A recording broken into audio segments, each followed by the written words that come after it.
Everybody, welcome to Leon's Chainsaw Parts and Repair. Finally getting a chance to look at Tim's Homelite 550. Story on this one, it's been to a shop back on his side of the country, and I guess it was there for nearly over 2 years. And I don't know what they did besides let it sit in the corner. I'm guessing that's it. They just never got to it or decided they didn't want to mess with it or whatever. No, we won't dwell on that. First impressions. I mean, I know from the history that the transformer's been replaced. I know that air filter is brand spanking new. I haven't done anything else. I decided I was going to roll the camera and we'll just kind of go through this and see what we've got. The fuel hose is broken right there. That, again, is no giant surprise. Somebody had the carburetor off and either they missed getting the linkage in there or something, because the throttle trigger's jammed up right here. It's all the way in the full position. It won't retract. And I think they just missed getting it in there. I'm going to guess whatever shop, the tech just didn't know much about these. But I do have one concern.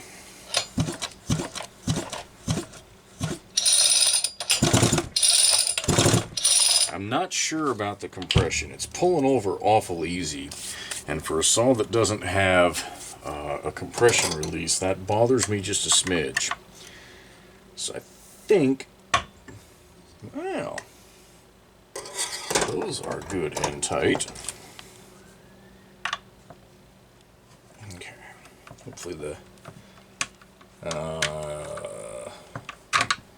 God, I hope those plastics aren't broken and that nut's spinning back there. Nope, it's coming out. Okay, we're good. That is a thing, those transformer receptacles, that plastic gets brittle over time, and if it cracks out, it won't hold the two nuts, and then you're in deep doo-doo. Those still look okay. Alright, so that does have a spark plug in it, and that is a brand new transformer. I don't think it's ever even fired on the saw. Trying to decide how I want to go about this. I have a feeling we're going to end up doing a muffler inspection. So I'm just going to get this handle brace, extra screw washer. Alright. Get this handle brace the heck out of the way right now.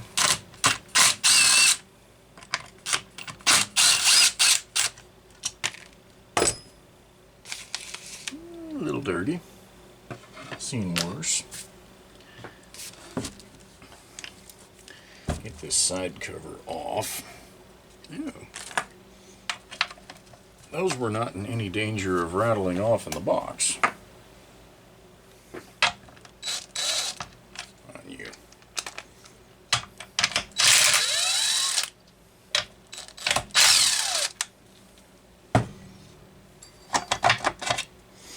Pretty good shape, all things considered. This saw is not, doesn't look all bunged up. Clutch, that's a 3-shoe clutch with lining, and the linings all look good. Okay. Ah, yes. Now, if and I take that off, good grammar I was using right there. Okay, I'll show you guys a little cheat on these. Unless I have to, I don't want to disassemble the entire saw just for this inspection, so what I'm going to do is pull the snubber screws off, get this out of the way, and then we'll be able to just kind of lightly lift this aluminum tray up to help us realign the muffler and get it out and all that sort of stuff. Otherwise, you cannot get to those screws not correctly, and certainly not get that plate out. So this isn't one of Homelite's most friendly designs to work on. In certain areas. Other areas it's fine.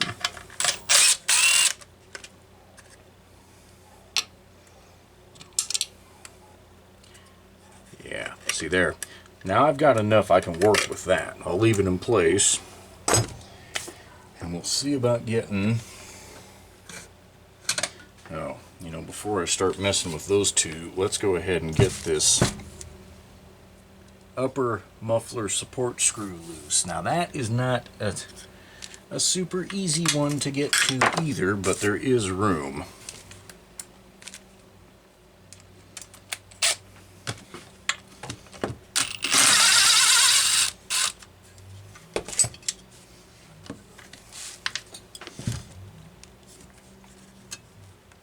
These mounts are not terrible. I don't think they're sheared. Okay. Now these are a socket head. Okay. Just exactly what I wanted. No drama.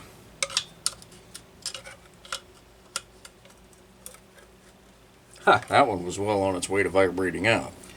I swear these things. I've got a 450 over here that I'll be putting up for sale at some point. And it vibrated them loose and almost 0 to nothing. Oh, now what am I forgetting here, folks? Oh, that's right. One more screw down low. Whatever you do, don't ever force one of these damn things. Too hard to find and too expensive when you do. Alright. Muffler gasket stayed in place. I'm not going to disturb that because those aren't easy to find either. But I want to... Ah, boy. I want to take a look at this. Alright. That's what I was afraid of. This thing's pretty scored. Oh yeah. She's gotten good and hot before. Boy. That's too bad. Not a lot of carbon buildup in there, so I'm going to say it got hot. Whether it was fuel mix or what have you, I'm not sure. Let me work on getting that a little more accessible, and I'll see if I can get you guys a better view. One of the things I like to do first is just... Yeah. Roll it over and see what the compression is, because that tells so much about what you are or aren't going to be able to do with a saw. So there she is. I need another hand, but I'm going to roll this back a little bit more so we can see the ring landing. If I can turn the engine the right... There we go. Pretty sure at least half of the radius, the piston, the ring seized in the ring landings there. You can see one particularly bad gall right over there, but that's pretty well torpedoed. That's not good. For grins, I'll pull out the compression gauge since we've already got it down to this point, and I will we'll just see what kind of compression it's building. I'm guessing we're not going to get much further than 85. But that's just a guess. We'll see.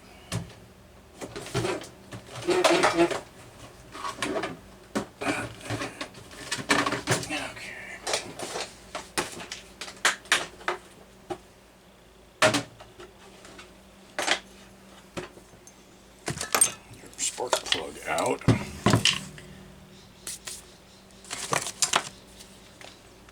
It does look like that was replaced at some point.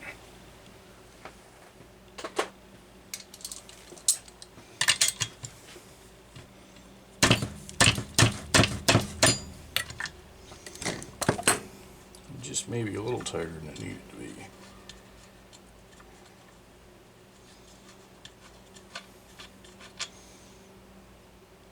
Well, it's fired at least once. So it...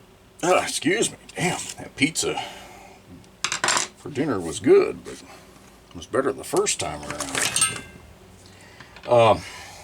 This may have enough compression to fire on a prime. I'm not sure. That spark plug would indicate that it does. But, alright. I think you... nice glare on it. How about that? Yeah, you guys can see that.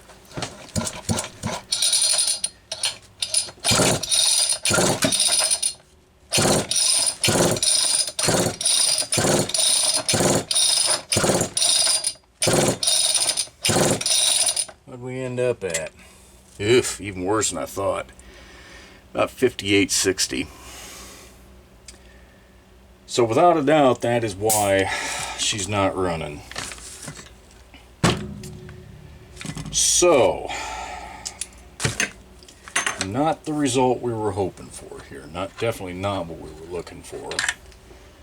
So Tim, I can't say that I've got any real good options.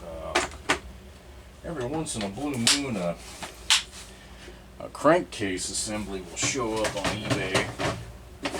And generally run around a couple $100, somewhere in there. The reason I'm saying that, I mean, finding a piston, we can get an aftermarket piston from Little Red Barn or one of those outfits. Normally, on these Homelites, when the piston is scored, the cylinder is usually torpedoed pretty well at the same time. That's not always the case. Like I say, not always. There have been a few occasions. We've had them here on the channel where we're able to reuse an old cylinder and get a good performance out of it. So this one would have to be torn the rest of the way down to assess that. Again, you're not going to get into the cylinder. This is a what am I trying to say? This is kind of a two halves bolted together like the McCullochs were of the era. You know, you're going to get the tank out of the way, and then the drive case and the bottom of the cylinder form that crankcase, and there'll be a bunch of screws and pull it apart that way. So literally the whole saw is going to come apart. Carb, throttle, handle, starter, ignition, you know, all that stuff's going to have to come off. So that's what it would take to evaluate the cylinder to see if it was reusable. So I think I'll just stop the video there, get this uploaded and send it off, and then we'll see where we go from there.